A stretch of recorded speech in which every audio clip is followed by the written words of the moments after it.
اعوذ باللہ من الشیطان الرجیم بسم اللہ الرحمن الرحیم۔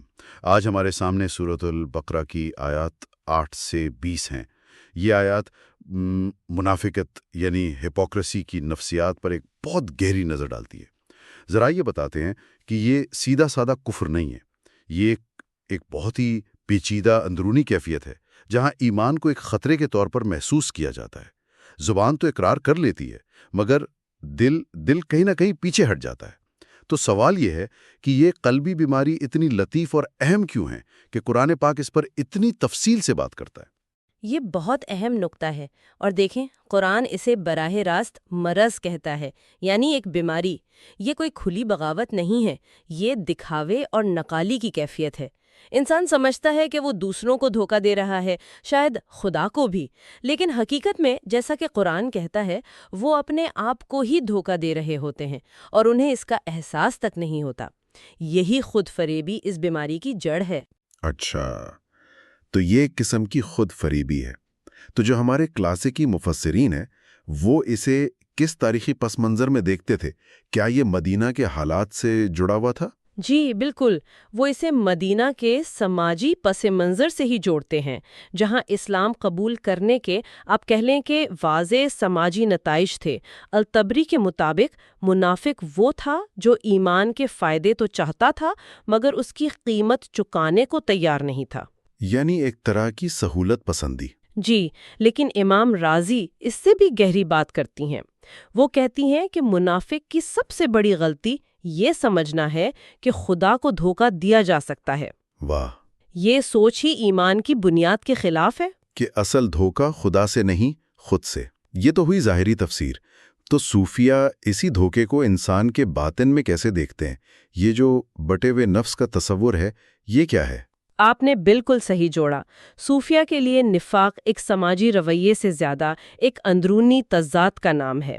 القشیری کا ایک بہت ہی خوبصورت قول ہے کہ منافق ایمان سے خالی نہیں ہوتا، وہ ایمان کی وجہ سے تقسیم ہوتا ہے۔ یعنی اس کے اندر ایک کشمکش چل رہی ہوتی ہے۔ بالکل، اور ابن عربی اسے مزید کھولتے ہیں۔ وہ کہتے ہیں کہ وہ روشنی سے ڈرتے ہیں کیونکہ روشنی تبدیلی کا تقاضا کرتی ہے۔ روشنی چاہتے ہیں مگر اس کی تپش کے بغیر۔ بالکل، وہ مذہب کی تسکین چاہتے ہیں لیکن اس کی ذمہ داریوں کے بغیر۔ یہی بٹا ہوا نفس ہے۔ یہ تصویر ذہن میں رہ جاتی ہے، اور قرآن خود بھی تو اس کیفیت کو سمجھانے کے لیے دو بہت طاقتور مثالیں دیتا ہے، ایک آگ کی اور دوسری طوفان کی۔ یہ تمثیلیں اس اندرونی کشمکش کو کیسے واضح کرتی ہیں؟ دیکھیں، یہ دونوں مثالیں منافق کی غیر مستحکم اور خوف زدہ حالت کو ظاہر کرتی ہے۔ پہلی مثال اس شخص کی ہے جو اندھیرے میں آگ جلاتا ہے۔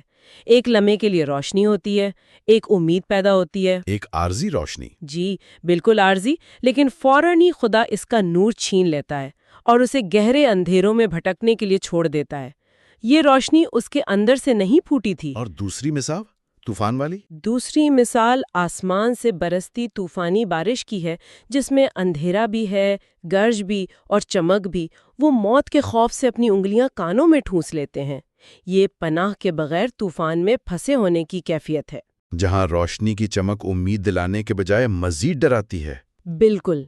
یہ جو بے چینی اور تضاد ہے، یہ تو بالکل ایک جدید نفسیاتی کیفیت لگتی ہے، جسے قرآن نفسیاتی تقسیم کہہ رہا ہے۔ کیا آج کی سائنس میں اس کے لیے کوئی اصطلاح ہے؟ یقیناً ہے۔ آج کی سائنس اسے کوگنیٹو ڈسوننس یعنی علمی تضاد کہتی ہے۔ یہ وہ ذہنی اذیت ہے جو اس وقت پیدا ہوتی ہے جب انسان کے عقائد اور اس کے اعمال میں تضاد ہو۔ جب قول و فعل ایک نہ ہو؟ جی، جب آپ کہتے کچھ ہیں اور کرتے کچھ اور ہیں تو آپ کی شخصیت اندر سے ٹوٹ پھوٹ کا شکار ہو جاتی ہے۔ اس سے شدید بے چینی اور نفسیاتی تھکاوٹ پیدا ہوتی ہے۔ یعنی قرآن 1400 سال پہلے ایک ایسی نفسیاتی کیفیت بیان کر رہا ہے جسے آج ہم ایک سائنسی نام دے رہے ہیں۔ تو اس ساری گفتگو کا خلاصہ ایک سالک یا راہ کے مسافر کے لیے کیا ہے؟ ہم اس سے کیا سیکھ سکتے ہیں؟ ذرائع ایک بہت خوبصورت نصیحت کرتے ہیں جو اس ساری بحث کا نچوڑ ہے۔ اپنی کمزوری سے مت ڈرو، اپنے نقابوں سے ڈرو۔ خدا زخموں کو بھرتا ہے، دکھاوے کو نہیں۔ سبحان اللہ۔ جب ایمان دل کی کیفیت کے بجائے ایک حکمت عملی بن جاتا ہے تو روح اپنا گھر کھو دیتی ہے۔ بہت خوب۔ آخر میں ایک مناجات کے ساتھ اس گفتگو کو سمیٹتے ہیں۔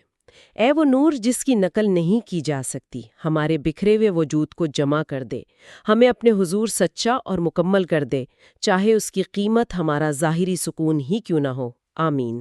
یہ بھی یادانی کراتے چلیں کہ یہ مواد میر علی شاہ نے living the wisdom of the Quran podcast کے ذریعے شیئر کیا ہے۔ اگلی بار انشاءاللہ ہم انسانیت کی پہلی آزمائش اور پہلی توبہ یعنی آیات 21 سے 39 پر بات کریں گے، یعنی ہم ان اندرونی حالتوں سے نکل کر انسانی کہانی کے آغاز کی طرف بڑھیں۔